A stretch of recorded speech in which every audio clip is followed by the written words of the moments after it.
죽으셨느니라. 아멘. 자, 우리 좌우에 계신 분들에게 사랑합니다. 우리 인사할까요? 네, 사랑합니다. 네, 사랑합니다. 네.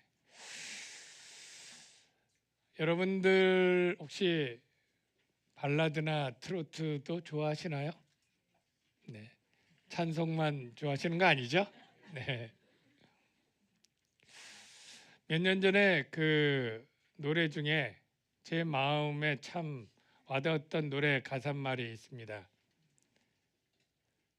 다시 못 올 그 먼 길을 어찌 혼자 가려 하오. 누구 노래인지 아시는 분? 네, 뭐 대답이 나오는 것 같아요. 제목이 어느 60대 노부부의 이야기 뭐 그런 겁니다. 임영웅 씨가 몇 년 전에 이 노래로 대상을 무슨 받게 됐는데 제가 그 노래를 듣다가 눈물이 쭉 흘렀습니다. 그리고 제 아내를 보니까 제 아내도 눈시울이 뜨거워요. 그 노래를 그 전에도 들은 기억이 있지만 그 가사말을 그렇게 생각하면서 들었던 건 처음인데 보니까 아내가 죽고 그 죽음 앞에서 어찌 그 다시 못 올 그 길을 나만 혼자 두고 떠났냐 이렇게 하면서 자기 아들 얘기 딸 얘기를 여보 그때를 기억하며 뭐 이런 노래 가사말이죠. 우리가 죽음을 잘 생각하지 않다가 그런 어떤 노래나 어떤 상황 가운데 좀 와 닿는 것 같아요. 그 전에 어떤 다큐멘터리였는데 여러분 알 텐데요. 니마 그 강을 건너지 마오. 또 어떤 할아버지 할머니의 애틋한 그러한 노부부 중에 한 분이 먼저 세상을 떠나고 장례 치르는 그런 다큐멘터리 제목이었어요. 한 사람은 죽었고 한 사람은 남았지만 그 한 사람도 다시 죽었습니다. 저와 여러분들 지금 웃고 있지만 우리는 언젠가 우리도 그 죽음의 길을 갈 거예요. 누군가 남아서 장례를 치우겠지만 그 사람도 곧 가겠죠. 죽음이라고 하는 것은 우리 현실 속에 먼 것 같지만 누구나 겪어야 되는 것이고 그 죽음은 모든 우리의 인생의 문제를 다 삼켜버립니다. 죽음이면 끝나요. 암만 지지고 싸워도 한 사람이 죽으면 그 싸움이 끝나고 돈 거래로 막 복잡하고 법적 문제가 되고 뭐 형사소송이 걸려도 죽으면 다 끝납니다. 이 죽음은 인간 모두에게 있는 가장 비참하고 비극적인 그런 문제인데 사람들은 영원을 사모하는 심령이 있기 때문에 이 죽음의 문제를 해결하고 싶어 하죠. 저와 여러분 모두 동일할 것입니다. 죽음의 문제를 해결하길 원하는 마음은 동일하죠. 근데 그 누구도 우리 인간 누구도 스스로 해결할 수는 없었다는 거죠. 유대인들에게 해결책이 무엇입니까? 모세가 준 이 율법을 최대한 열심히 지키자. 그래서 하나님 앞에 의로운 자로 서게 되면 구원을 받을 것이다. 이 죽음의 문제를 극복할 것이다. 이렇게 생각을 했던 거예요. 그런데 바울이 평생 그 유대인 중에 골수 유대인으로 어려서부터 율법의 아들로 평생 율법을 배우고 율법을 지켜서 스스로 이렇게 말합니다. 나는 율법에 흠이 없는 자라. 자칭 타칭으로 그러는 거죠. 그럼에도 불구하고 그의 고백은 오호라 나는 이 죄법 아래 사로잡혀서 죽을 몸이 되었다. 이게 바울의 탄식이고 절망적인 고백이었던 거죠. 그리고 그가 깨달은 게 뭡니까? 율법의 행위로는 그 누구도 의로움을 얻을 수 없다. 여러분, 의로움이라고 하는 것은 무엇이냐면 하나님이 구원하기 위해 가장 최소한의 조건이 의예요. 의, 하나님의 의. 이 의라고 하는 것은 바로 하나님이 볼 때 우리를 정죄하지 않고 의롭게 해서 구원을 주는 그것인데 그 의를 율법의 행위로는 할 수 없고 오직 어떤 길이 있느냐면 바로 하나님이 보내주신 그 아들 예수 그리스도를 믿음으로 말미암아 그의 속죄가 나의 속죄가 되고 그의 죽으심이 나의 죽으심이 되어서 내가 죄값을 치르고 죽게 되고 오직 믿음으로 죄사함과 영생을 얻는다고 하는 이 복음의 진리, 이걸 그가 믿게 된 것이죠. 그래서 그는 이 사실을 알자마자 그는 열심히 이 율법을 다시 공부하고 그리고 이 복음을 전하러 십수년을 다녀서 지금 갈라디아서를 쓰게 되는 것이 자기가 예수 믿고 한 16년쯤 지나서 1차 선교여행도 마치고 지금 안디옥에서 쓰는 건데, 문제가 생겼습니다. 뭐냐면 자기가 전도한 이 갈라디아 교회에 유대 율법주의자들이 왔는데 그 유대 율법주의자를 신율주의자 이렇게도 표현합니다. 왜냐하면 믿긴 믿어요. 믿을 신. 그래서 예수가 그리스도라고 믿기는 믿는데 덧붙여서 율법도 지켜야 된다. 예수 믿어도 할례 받아야 되고 안식일 지켜야 되고 절기 지켜야 된다라고 주장하는 사람들이 싹 휩쓸고 가서 문제가 생기는 그쯤에 지금 바울이 머물고 있는 시리아 안디옥에도 이 사람이 찾아온 거예요. 바울은 어떤 비난을 받고 있었느냐면, 바울은 사도긴 사도인데 B급 사도다. 저 예루살렘의 A급 사도 누구예요? 뭐 베드로, 야고보, 요한 뭐 이런 A급 사도에게 배운 제자급의 B급 사도라 그의 복음이 틀렸다. 그래서 그는 오직 믿음으로 구원받는다고 하지만 천만에 뭐예요? 할례 받아야 되고 안식일 지켜야 되고 최소한 이런 것들을 지켜야 되는데 그가 복음을 잘못 가르치고 있다, 이렇게 공격을 한 거예요. 그러니까 바울의 지금 논증이 뭐냐면, 나는 누군가에게 배우지 않고 직접 주님으로부터 계시받았다. 그래서 아라비아에서 계시받아서 공부했고 예루살렘엔 간 적도 없고 그들한테 갔어도 잠깐 갔고 배운 적이 없다. 그들과 나는 내가 구제헌금 주로 14년 후에 갔을 때도 친교의 악수를 하고 서로 인정을 해줬다. 이야기를 지난주까지 한 거예요. 그리고 이번 주는 더 세게 나가는데 뭐라고 하냐면, 사실 베드로하고 바나바가 잘못했을 때 내가 그 면전에서 내가 책망할 일이 있었는데, 이 말은 뭐예요? 내가 그들보다 한 수 아래가 아니라 동급의 정당한 그러한 사도다, 그 이야기를 하는 겁니다. 흐름을 이해가 잘 되시는 줄로 믿습니다. 그래서 오늘 보면 이렇게 시작하죠. 게바가 안디옥에 이르렀을 때, 게바가 베드로인 거 아시죠? 책망을 받을 있기로 내가 그를 대면하여 책망하였다. 이게 49년도쯤 되는데요. 그럼 안디옥 사건이 뭐냐면, 이제 1차 전도여행을 마치고 바울이 이 안디옥에서 이제 쉬고 있는데, 이 예루살렘의 베드로가 이 안디옥 교회를 방문하러 온 거예요. 뭐 안디옥 교회가 어떻게 돌아가고 있는지 또 궁금하기도 하고 이렇게 해서 왔는데, 와서 이제 그 먼 길을 왔으니까 뭐 최소한 뭐 몇 주는 있어야 되겠죠. 그렇게 있는 동안에 그 이방인 그리스도인들이 믿음 생활하는 것도 보고 같이 밥도 먹고 이렇게 교제하고 있는데 웬걸 일이 터진 거예요. 뭐냐면 베드로는 생각지도 않았는데 예루살렘에서 야고보에서 보낸 자들이라고 하는데 실제 야고보가 보낸 것은 아닌 게 드러났어요.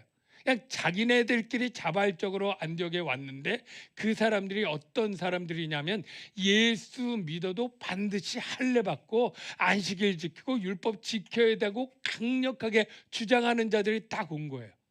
그러니까 베드로가 이 이방인들과 편하게 이렇게 밥 먹고 하다 그들이 왔다는 소식을 들으니까 겁을 내고 슬그머니 빠져버린 거예요. 근데 베드로가 빠지니까 뭐예요? 눈치 보고 있던 유대인 그리스도인들도 다 따라서 빠진 거죠.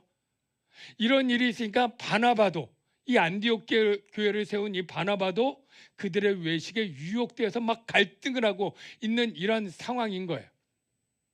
이 사실을 알고 바울이 화가 머리 끝까지 치밀어 오른 거예요. 그래서 어떻게 했느냐면 바로 그러므로 나는 그들이 복음의 진리를 따라 바르게 행하지 아니함을 보고 모든 자 앞에서 게바에게 이렇게 말합니다.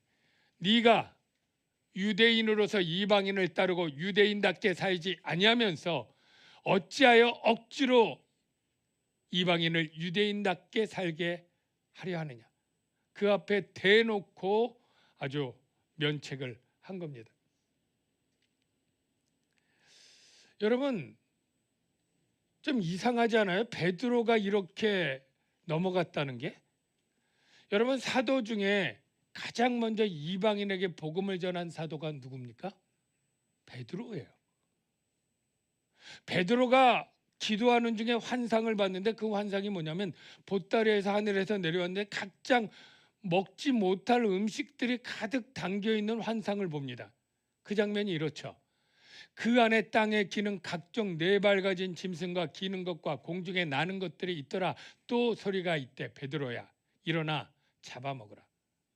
베드로가 깜짝 놀라서 사례를 치면서 주여, 그럴 수 없나이다. 깨끗이 아니한 것을 나는 결코 먹지 않겠습니다. 그랬더니 두 번째로 하나님이 말씀하시기를 하나님께서 깨끗하게 하신 것을 네가 속되다 하지 말라.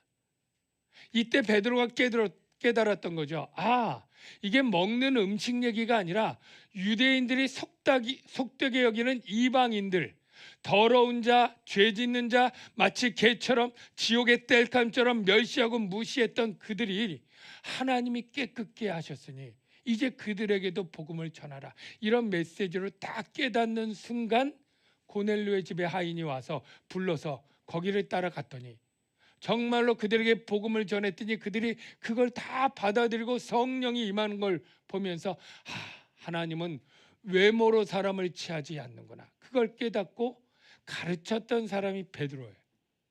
아니, 그런데 그런 베드로가 왜 이제 와서 갑자기 이 이방인 그리스도인들이 마치 더러운 사람인 것처럼 밥 먹다가 죄인과는 같이 밥 먹으면 안 되지, 그러고 떠나고 이런 일을 왜 해서 상처를 주느냐 말이죠. 알면서 왜 그랬을까? 여러분, 그러면 우리는 베드로와 같은 그러한 잘못을 짓지 않을까요? 우리가 신앙생활하면서 사실 몰라서 죄를 짓는다? 잘 없는 것 같아요. 알아도 짓지 않습니까? 왜요? 그것을 진실되게 얘기할 때 나에게 닥쳐올 그 비난과 이 조롱이 너무나 내가 감당하지 못하기 때문에 진실을 말하기 어려운 거죠. 예? 한번 거짓말하고 속이면 이 손해가, 재산상의 손해가 줄어들 수 있는데 이거를 감수하면서 정직하게 그리스도인의 어떤 것들을 표현할 때 사람들의 어떤 비난들을 감수할 자신이 없기 때문에 우리가 알면서도 때로 굴복하고 피하지 않습니까? 베드로도 그랬던 것 같아요. 베드로도 용기 있는 어떤 행동들을 성경에 보면 한 게 나와요. 그런데 때로는 두려워했고 겁 많았던, 소심했던 성격도 보입니다. 바다를 걸었던 제자 누굽니까? 베드로죠, 역시. 그것도 대단하지 않습니까? 예수님이 바다 위를 걸어온다고 나도 걷겠다고, 어떻게 보면 굉장히 용기 있는 것 같은데, 그런데 어떻게 됐어요? 들어가자마자 조금 있다 바람이 부니까 베드로가 물 위에 걷다가 바람을 보고 무서워서 이제 죽을 것 같은 거예요. 빠져 죽을 것 같은 거예요. 그러니까 소리를 막 지르면서 구원해 달라고 했던 일이 있었고요. 예수님이 내가 이제 오늘 예루살렘에 가서 죽을 거다 그러니까 절대 그리하면 안 된다. 그렇게 되지 않도록 내가 주님 보호하겠다. 내가 결코 죽을지언정 다른 제자들 다 도망가도 난 도망가지 않겠다. 호언장담했는데, 그래서 끝까지 대제사장 집까지는 따라갔어요. 그런데 어떡합니까? 그 여종이 알아보니까 나도 잡혀서 죽겠다. 딱 그 겁이 나니까 뭐라 그래요? 저주하며 맹세하여 이르되 나는 그 사람을 알지 못하노라. 여러분, 우리가 믿음 안에서 담대함을 가져야 될 줄로 믿습니다. 근데 이 담대함을 어떻게 가질 수 있느냐? 이게 문제 아니겠습니까? 다윗이 쓴 시편에 다윗이 늘 사울을 피해 다니고 쫓기는 두려움, 그리고 전쟁을 늘 겪으면서 언제 죽을지 모르는 두려움 가운데서 그 두려움을 이겼던 비결은 바로 주님이었습니다. 그러므로 우리가 담대히 말하되 주께서 나를 돕는 자시니, 전능하신 하나님이 나를 도움으로 내 편이 되어 주신다면 적이 천군 만마가 온다 할지라도 나는 무서워하지 아니하겠노라. 사람이 내게 어찌하리요. 여러분, 사람이 내게 어찌하리요. 우리가 이 신앙을 우리가 본받아야 될 줄로 믿습니다. 바울은 이 신앙으로 늘 마음에 되새겼던 것 같아요. 자기가 이 복음을 전할 때 유대인들이 거세게 자기를 미워하고 반대한다는 걸 알았죠.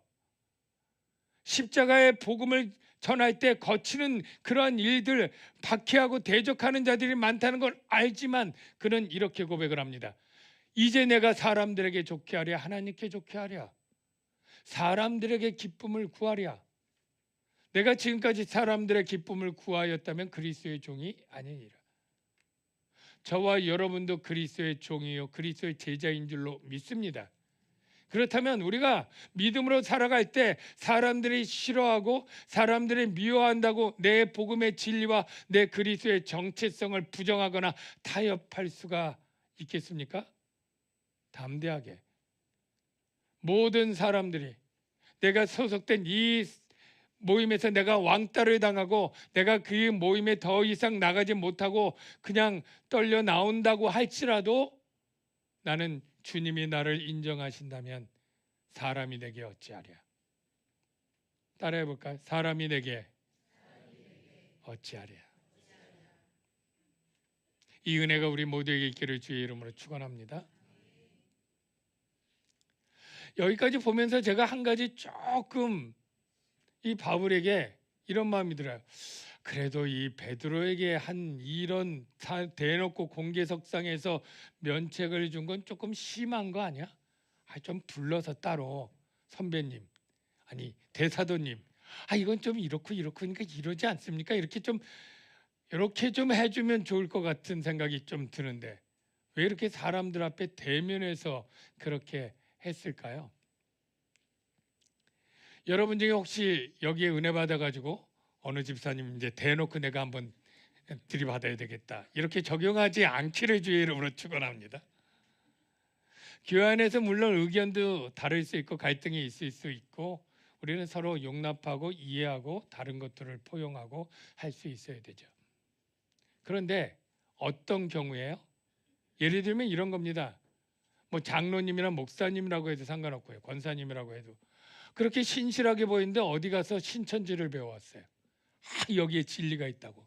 셀 모임에 와서 이 신천지의 이 진리가 너무 좋으니까 나랑 같이 성경 공부하러 가자고 막 이렇게 한다고 칠 때 그 사실을 알면 조용히 불러서 얘기할 상황이 아닙니다.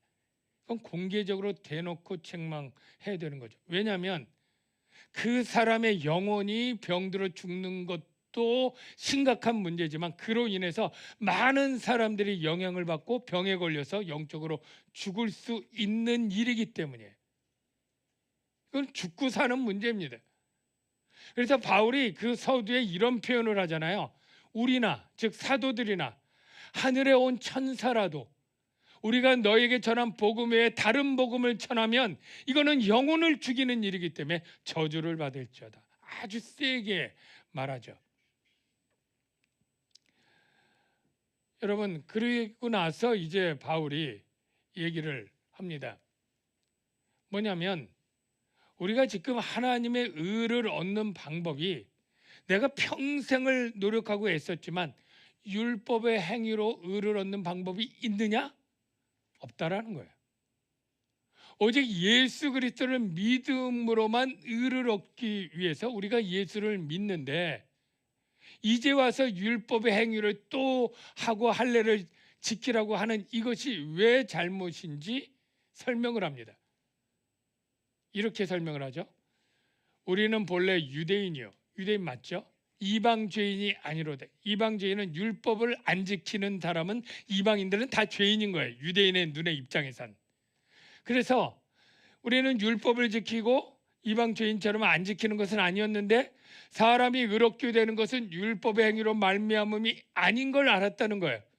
오직 예수 그리스도를 믿음으로 말미암는 줄 알므로 이제 우리가 태세를 바꿔서 예수를 믿는데, 이는 우리가 율법의 행위로서가 아니라 그리스도를 믿음으로 의롭다함을 얻으려 함이라.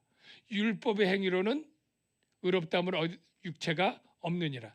이게 바울이 느꼈고 바울이 이것 때문에 우리가 믿게 되는 거예요. 근데 이제 와서 다시 할례를 향하고 안식을 지키고 이 율법을 지키라고 한다면은 두 가지 모순이 생긴다 이거예요. 두 가지 모순. 첫째는 뭐냐면, 그들도 예수 그리스도를 구주로 믿는데 그리스도가 죄를 짓게 하는 자냐, 이렇게 되는 거예요. 무슨 말이냐면, 만일 우리가 그리스도 안에서 의롭게 되려 하다가, 그런 거잖아요. 의를 얻게. 근데 율법을 어겨서 너희가 율법을 지켜야 돼, 안 지키면 안 돼, 안식일 지켜야 돼, 이래서 안 지키면 결국 그리스도가 죄를 짓게 하는 자가 돼버리잖아요. 예수 믿고 그걸 안 지키니까. 이게 모순이다. 그러니까 예수 믿은 후에 다시 율법 지키라는 것은 그리스도를 죄짓게 하는 원인으로 만드니까 이게 틀렸다는 거고요. 또 하나는 자기 모순에 빠지게 됩니다. 바울은 이제 율법 안 지켜도 구원이 있어 이렇게 가르쳤다가 그걸 믿은 교회들에게 이제 다시 생각해보니까 할례는 받아야 되고 율법은 지켜야 돼 라고 말하면 어떻게 돼요? 내가 나를 범법자로 만드는 것이다 라는 것이죠.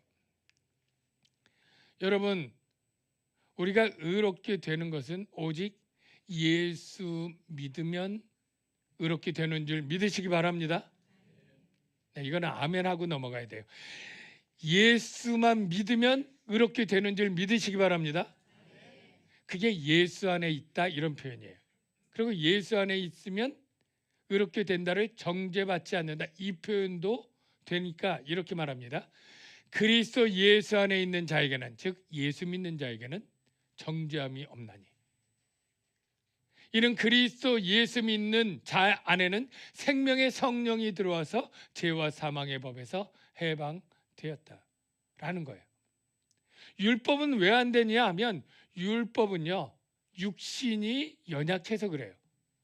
율법이 육신으로 말미암아 연약하여 할 수 없는 그것을 하나님은 하시는데 어떻게 하느냐면, 율법은 해라 의롭게 살라 그러는데 절대 안 돼. 근데 하나님은 의롭게 살라 이게 아니라 바로 네 죄 문제를 내 아들 예수님이 가서 대신 십자가에서 저주받아 죽고 너는 믿기만 하면 죄 사함을 받은 걸로 인정해 주겠다 이것이죠. 죄로 말미암아 자기 아들을 죄 있는 육신의 모양으로 보내어 육신의 죄를 정하사 육신을 따르지 않고 그 영을 따라 행하는 우리에게 율법의 요구가 이루어지게 하려 하십니다. 사랑하는 성도 여러분, 저와 여러분은 이제 율법의 행위로 의롭다함을 받는 사람이 아니고 예수 믿음으로 의롭다함을 받는 새 사람이 된 걸 믿으시길 바랍니다. 저와 여러분은 새 사람이 되었습니다. 옛 사람이 죽었습니다. 어떻게 되었느냐 하면 예수 믿으면 새 사람이 되는 겁니다. 누구든지 그리스도 안에 있으면 새로운 피조물이라. 안에 있다? 믿음으로 안에 있는 거고요. 새 사람이 되는 거예요. 이전 것은 지나갔으니 보라 새 것이 되었도다. 우리 옛사람이 예수와 함께 십자가에 못 박힌 것은 예수를 믿을 때 예수님의 십자가 사건이 내가 십자가에 죽는 것과 같아서, 예수님의 죽음이 내 죄를 지고 죽는 죽음이요, 예수님의 부활이 나를 생명 가운데 살게 하는 부활과 같은 거예요. 그래서 나는 이제 율법의 행위로 살던 옛사람이 죽었다 이걸 이렇게 말합니다. 내가 율법으로 말미암아 율법에 대하여 죽었나니, 바로 바울이 율법의 행위로 의롭다함을 얻으려고 했던 그 옛사람이 죽었다는 거예요. 그리고 나서 바울은 갈라디아서 2장 20절을 이제 설명을 하는데, 여러분 갈라디아서 2장 20절 말씀은 너무나 유명한 말씀이고 많은 성도들이 암송하면서 은혜 받는 구절이에요. 내가 그리스도와 함께 십자가에 못 박혔나니 그런즉 이제는 내가 산 것이 아니요 오직 내 안에 그리스도께서 사신 것이라. 이제 내가 육체 가운데 사는 것은 나를 사랑하사 나를 위하여 자기 몸을 버리신 하나님의 아들을 믿는 믿음 안에서 사는 것이라. 아마 외우는 분도 있을 텐데요. 근데 이 외울 때 이 문맥을 공부하지 않고 그냥 딱 외우면, 저도 처음에 그랬습니다만, 이 은혜 받는 포인트가 잘못돼요. 뭐냐면 저도 그랬습니다만 이 말씀 가운데 어떤 게 제일 은혜가 되느냐면, 내가 십자가에 못 박혔나니, 나도 십자가에 못 박히는 희생과 헌신의 삶을 내가 살아야 되는데, 이런 생각을 하고, 이제 나를 위해 사는 게 아니라 주를 위해서 헌신하는 삶을 살아야 되는데, 그렇게 살아야지, 이렇게 은혜를 받습니다. 근데 이게 틀렸다는 거예요. 바울이 지금 말하는 건 여기에서 내가 십자가에 죽는 헌신적인 삶을 살라고 말하는 문맥으로 쓰는 게 아니고, 뭐냐면 네가 십자가에 죽을 때 네 옛사람이 죽었다. 이제 너는 새 사람이 됐으니까 어떻게 살라? 율법의 행위를 지키는 삶이 아니라 예수를 믿는 믿음 안에서 살라. 행위로 살지 말고 믿음으로 사는 옛사람이 죽고 새 사람이 되었다. 이 새 사람의 삶이 내가 그리스도와 함께 십자가에 못 박혔나니 믿을 때에 이 옛사람이 죽었다는 거예요. 내가 십자가에 못 박는 삶을 살아라가 아니라 이미 예수님 믿을 때 네 옛사람이 죽었다. 이제 예수가 사는 것이고, 그러므로 그의 죽으심과 이건 넘어가도 돼요. 우리가 그의 죽으심으로 우리가 내 죽음이 됐다는 것이고요. 이제 내가 육체 가운데 사는 것은 나를 사랑하사 나를 위하여 자기 몸을 버리신 하나님의 아들을 믿는 믿음에서 사는 것이라. 행위에서 사는 삶에서 믿음으로 사는 삶, 이게 바로 하나님의 은혜를 패하지 아니하는 삶이라는 거죠. 여러분, 은혜라는 말은 늘 우리가 잘 알면서 오해하기 쉬운데, 은혜가 무엇입니까? 쉽게 말해서 그냥 믿음으로 의롭다움을 받는 것, 공짜죠. 행위로 받는 삶이 아니라 곧 믿음으로 하나님께로부터 나누리라, 이거예요. 그러면서 바울이 마지막에 이런 고백을 했던 걸 끝으로 제가 설교를 마치는데요. 바울이 내가 모든 것을 배설물로 여기노라, 이런 고백을 한 적이 있죠. 그 배설물의 내용이 뭡니까? 바로 내가 유대인으로서 얻었던 것, 율법으로 아무 흠이 없었다고 자랑했던 것, 내가 히브리인 중에 히브리인이요 바리새인이고 율법의 아들로서 촉망받는 사내들인 공회의 회원이 되고 랍비가 될 그러한 아주 촉망받고 명망이 있던 그런 모든 자격과 공적들을 다 배설물로 여기고 오직 예수 믿음 하나, 믿음으로 사는 새 사람 되었다는 것, 이게 바울의 고백이거든요. 찬양 중에 제가 얼마 전에도 불렀지만 이런 찬양이 있어요. 이제 나는 옛사람이 아니요, 이제 나는 옛사람 아니요, 사망에서 건지신 주의 자녀니. 여러분, 이 사망에서 건지신 주의 자녀이니 할 때 좀 울컥해야 돼요. 자, 울컥해 주십시오.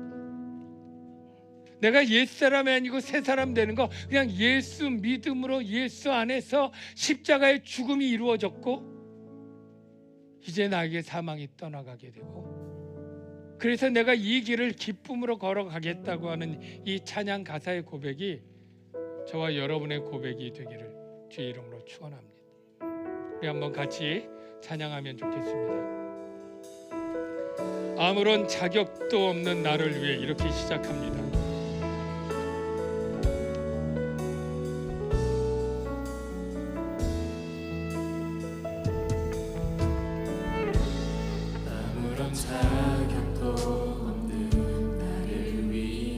아무런 소망도 없는 나, 아무런 소망도 없는 나를 위해 하나님 우리를 사랑하셔요.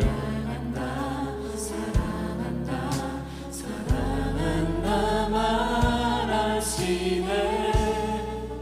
이 낮은 날 위해 이제 나는 이 사람 아니요, 사망에서 건지신 주의 자녀이니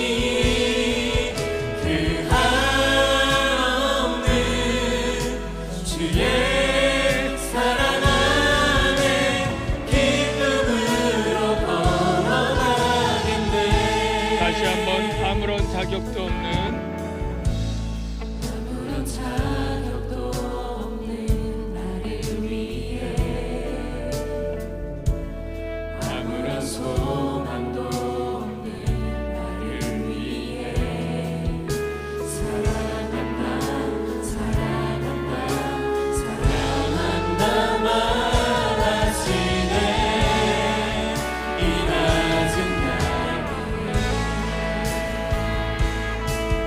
이제 나는 이 사람 아니요 사망에서 버티신 주의 자녀이니 그 한없는 주의 사랑 안에 기쁨으로 걸어가겠네. 나의 사랑 나의 어여쁜 자야 나의 사랑 나의 어여쁜 자야 일어나 손을 잡고 함께 가자 사랑한다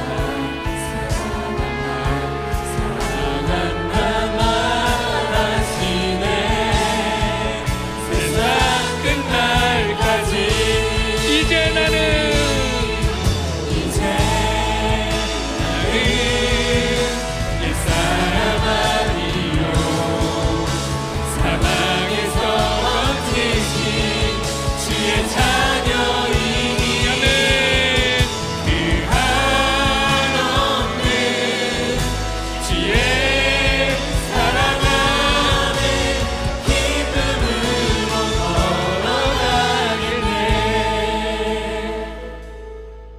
걸어가겠네. 예수 안에서 우리는 은혜로 새 사람이 되었습니다. 그 무섭고 두려웠던 사망 권세는 이제 풀어졌고 해방되었습니다. 우리는 이 세상에서 영생을 누리고 우리의 몸은 썩을지라도 우리의 영혼은 생명 가운데 나가게 될 것입니다. 사망에서 건지신 주의 자녀, 이 가사에 우리가 감동하고 감격하지 않을 수 없습니다. 이 시간에 우리 기도합시다. 하나님, 내가 은혜로 새 사람이 되었군요. 사망에서 건지신 주의 자녀가 되었군요. 너무 감사합니다. 너무 감사합니다. 내가 믿음으로 이 신앙생활 기쁨으로 걸어갈 수 있도록 나를 인도해 주시옵소서. 그리고 이 진리의 복음을 증거하며 살게 해 주시옵소서. 우리 다 같이 이러한 제목으로 한번 우리 한 1, 2분 기도하겠습니다. 다 같이 기도합니다. 주님, 아버지 하나님, 이 시간에 아버지 하나님 말씀을 생각합니다. 너무나 감사하고 너무나 고맙습니다. 하나님, 우리가 아버지 하나님 말씀 가운데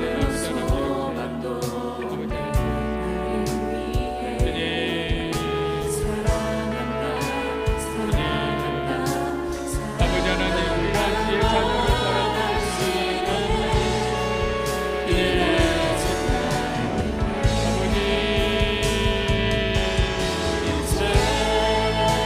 아버지 하나님 우리가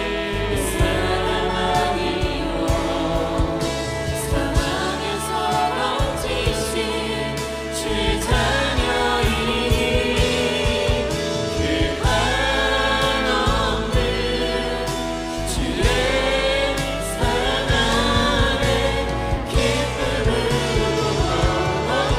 이제 나는 옛사람 아니요 이제 나는